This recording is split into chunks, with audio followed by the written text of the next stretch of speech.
Hello दोस्तों, क्या आपने वाल्मीकि रामायण पढ़ी है? अगर नहीं भी पढ़ी है तो आप इसकी कहानी जरूर जानते होंगे। श्री राम अपनी पत्नी सीता और छोटे भाई लक्ष्मण के साथ वनवास पे जाते हैं 14 वर्ष के लिए एक जंगल में, और उस जंगल में सीता माता का अपहरण कर लिया जाता है राक्षस रावण के द्वारा, जिसके बदले श्री राम अपने परम भक्त हनुमान जी को भेजते हैं सीता माता को छुड़ाने। लेकिन जब रावण नहीं मानता है तो वहाँ एक युद्ध होता है जिसमें अच्छाई की जीत होती है और रावण हार जाता है। हर साल हम इसी चीज का जश्न मनाते हैं, the victory of good over evil. धर्म ने अधर्म को हरा दिया। कहानी सुनने में तो बड़ी सिंपल लगती है ना, लेकिन ये इतनी सिंपल है नहीं। स्पेशली आजकल के आप व्हाट्सएप मैसेजेस देखेंगे या फिर सोशल मीडिया पोस्ट देखेंगे जो इस hero Ram versus villain Ravan के नरेटिव के अपोजिट जाते हैं। इनफैक्ट क्या आप जानते हैं, इंडिया में कई ऐसे मंदिर भी है जहाँ पे रावण की पूजा होती है, जैसे कि मध्य प्रदेश के रावण गांव नाम के गांव में मंदिर, या फिर उत्तर प्रदेश के कानपुर में दशानन रावण टेम्पल, या फिर ग्रेटर नोएडा का मंदिर, सिमिलरली राजस्थान के जोधपुर में, और यहाँ तक कि आंध्र प्रदेश में भी आपको रावण के मंदिर मिलेंगे। और इन मंदिरों में रावण की पूजा के साथ लोग नारे लगाते हैं, जय लंकेश, जय रावण बाबा की। आजकल YouTube पर मिलियंस ऑफ व्यूज के साथ कितनी ही पोएम सुनने को मिलती है जिनमें बोला जाता है, हाँ मैं रावण ही सही लेकिन तुम तो राम बन कर दिखाओ। आज बहुत से लोग ऐसे हैं जिनमें रावण के लिए एक सॉफ्ट कॉर्नर्स आ गया है। लोग जस्टिफिकेशन देते हैं कि रावण ने जो किया वो क्यों किया, रावण इतना बुरा भी नहीं था। लोग इस तरह से सिंपैथी दिखाते हैं रावण और कुंभकर्ण को लेकर, लेकिन उनके तीसरे भाई विभीषण का केस इससे भी ज्यादा इंटरेस्टिंग है। उन्हें हर तरह से गद्दार बताया जाता है। ऐसे प्रॉवर्ब आपने सुने ही होंगे विभीषण के बारे में, जैसे घर का भेदी लंका ढाए। एक विभीषण गाना भी है जिसमें सिंगर गाता है कि बेरियों की नहीं थी औकात लड़ने की, विभीषण जैसे दोस्तों ने मेरी लंका जला दी। ये किस तरह के लेसन से जो लोग रामायण से कंक्लूड करते हैं। क्या विभीषण सही में इतना हेट डिजर्व करता है? क्या रावण सही में सिंपैथी डिजर्व करता है? आज की इस दिवाली स्पेशल वीडियो में हम ये जानने की कोशिश करते हैं। आज का ये वीडियो थोड़ा अलग सा है, लेकिन एक चीज मैं पहले भी क्लियर करना चाहूंगी कि मैं किसी भी रिलीजियस जाति के खिलाफ नहीं हूँ, चाहे वो रामायण हो, कुरान हो या फिर बाइबल।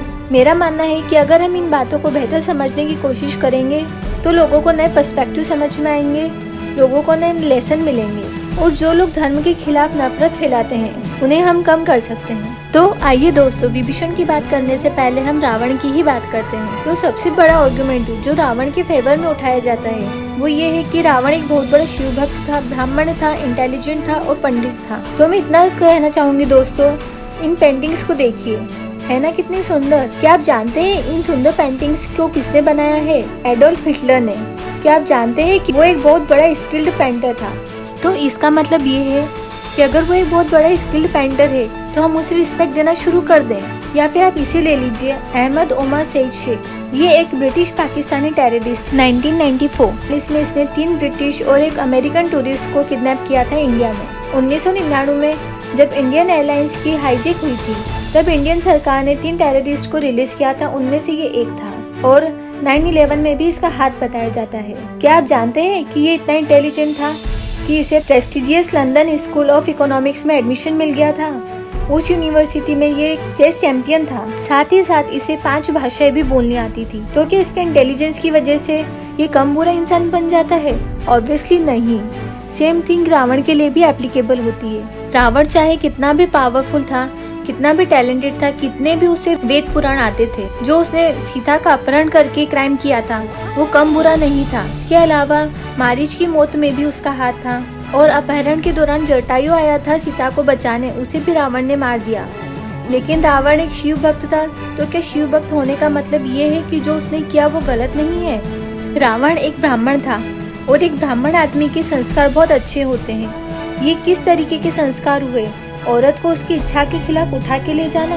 ऐसा क्यों होता है कि लोग आज भी लोगों की आइडेंटिटी को देखकर उसे अच्छा या बुरा समझते हैं, ना कि उसके कर्मों को देखकर। भाई ये इंसान मेरी कास्ट से है, ये मेरे धर्म की मानता है, मैं जिसकी पूजा करता हूँ ये भी उसी की पूजा करता है, तो इसका मतलब ये अच्छा इंसान है। सोचने वाली बात है यहाँ पर। ये रावण के द्वारा करी गई और भी बहुत सी गलतियाँ हैं जो कि उत्तरकांड में बताई गई है। उत्तरकांड एक एपिलॉग था रामायण के बाद। रावण के और भी कई गुनाह हैं। रावण ने अपने हाफ ब्रदर कुबेर पर हमला किया और लंका और पुष्पक विमान उनसे छीना, और फिर रावण ने कुबेर के दूत को मारा और राक्षसों ने उसकी डेड बॉडी खाई। फिर रावण वहाँ गया जहाँ राजा मरुत यज्ञ कर रहे थे। वहाँ पर साधुओं को मारा और उनका खून पिया। तो इन सब से हमको ये देखने को मिलता है कि रावण न सिर्फ एक ऐसा राक्षस था जो मर्डरर था, बल्कि वो एक नरभक्षक भी था। तो यहाँ पर पॉइंट ये नहीं कि रावण पंडित, शिवभक्त और ब्राह्मण कैसे हो सकता है। पॉइंट यह है कि एक पंडित, शिवभक्त और ब्राह्मण भी रावण हो सकता है।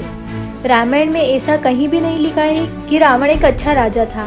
रावण सीता को धमकी भी देता है कि अगर तुम मेरी पत्नी नहीं बनी तो तुम्हें रसोई में भेजकर पकाया जाएगा और खाया जाएगा। क्या ये एक अच्छा बिहेवियर था? रावण एक बुराई का सिंबल है, उसने कई ऐसे बुरे काम किए हैं। तो जब विभीषण यहाँ पर जब अपनी साइड बदलता है और अच्छाई का रास्ता चुनता है, तो ऐसा क्यों है कि लोग उसे गद्दार बोलते हैं? क्या ऐसी सिचुएशन में गद्दार होना सही नहीं है? विभीषण होने का मतलब संप्रदायवादी होना, जो कि एक अच्छी चीज है। और किसी भी इंसान को लेकर इतनी लॉयल्टी नहीं होनी चाहिए कि हमें सही और गलत के बीच फर्क करना ही भूल जाए। विभीषण की वजह से लंका का विनाश नहीं हुआ है, बल्कि रावण के बुरे कामों की वजह से लंका का विनाश हुआ है। तो दोस्तों, क्या लेसन सीखा आज आपने इस पूरे वीडियो से? नीचे कमेंट्स में लिखकर जरूर बताएं। और अगर वीडियो पसंद आया हो तो वीडियो को लाइक और शेयर करना ना भूलिए। Thank you so much.